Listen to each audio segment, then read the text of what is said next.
The geometric properties of spatial data are defined by how the data is represented, so for example point, line or area.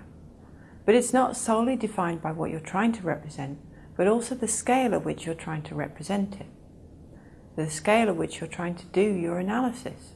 So for example, if I were using transport routes between cities in a country, then I might use point locations for my cities. But if I was actually analysing bicycle paths within a city or walking in Memphis, then I would represent that city using a polygon. Geographic scale therefore plays an extremely important role in spatial data and analysis. Scale is related to the analytical goal, which in turn determines the geometric properties of your data. And remember, the more real estate on the screen means a smaller scale map, and vice versa.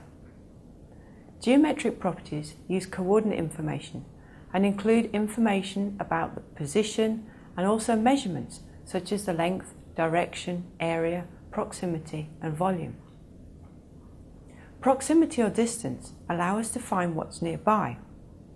And although distance is often expressed in units of length, time and cost are other examples that we could use in which we could measure distance or proximity.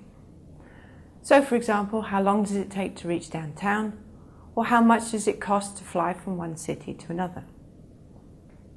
Using a GIS, you can easily measure straight line distance, called Euclidean distance, between target and source features. You can also create buffers, which are zones of equal distance, fixed radius around target features. Within those buffers or search areas, we can use these to search and look for other source features. You can buffer around points, lines, or area data.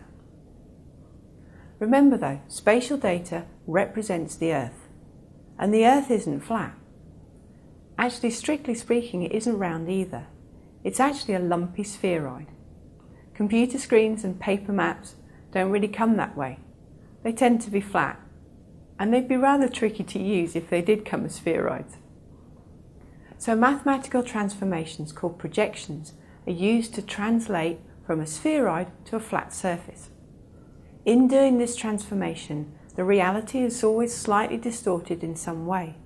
So it's almost impossible to squash a curved surface to a flat surface without some kind of stretching, shearing or tearing. So let's look at one example. Most online maps tend to use Web Mercator. That distorts the shapes and the sizes of the land masses and the oceans profoundly, particularly as you go towards the poles. So why then is Web Mercator used so widely? Well, it was designed as an efficient way of working with map tiles. It allows you to work at multiple different scales and do rapid panning and zooming across that data. It's a projection that preserves angles, which is why the original Web Mercator was designed to allow sailors to navigate around the oceans. So it was making sure that those bearings, those angles, took them in the right direction. It's not really designed for much else, and all the other distortions have been trumped by the need for computational efficiency. For analysis though, distortion is very important. So in your analysis, if distance is very important, then make sure you choose a projection that minimizes the distortions of distance. Are you using areas? Choose a data with a projection that minimizes the area distortion. There are other different types of distortions, so make sure that you use a projection that's correct for your analysis. If you're doing analysis over very small areas such as cities, then your projections become a lot less crucial. But if you're doing analysis over continents, oceans, or the entire globe, then it becomes very important. They're going to have an impact on the results of your analysis. And of course the maps will look very different with different projections.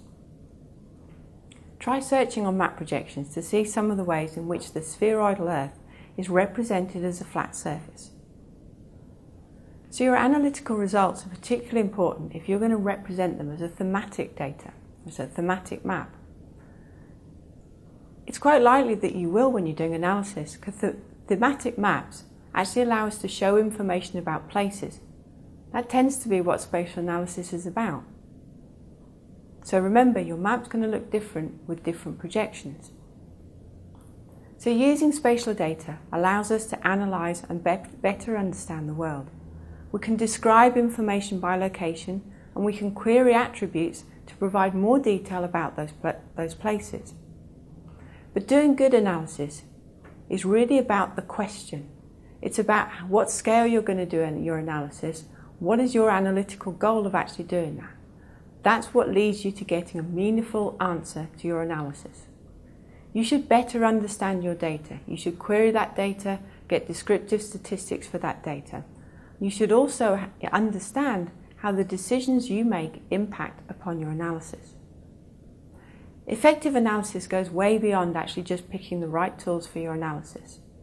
It's also about how the results are interpreted and how you share those results with others.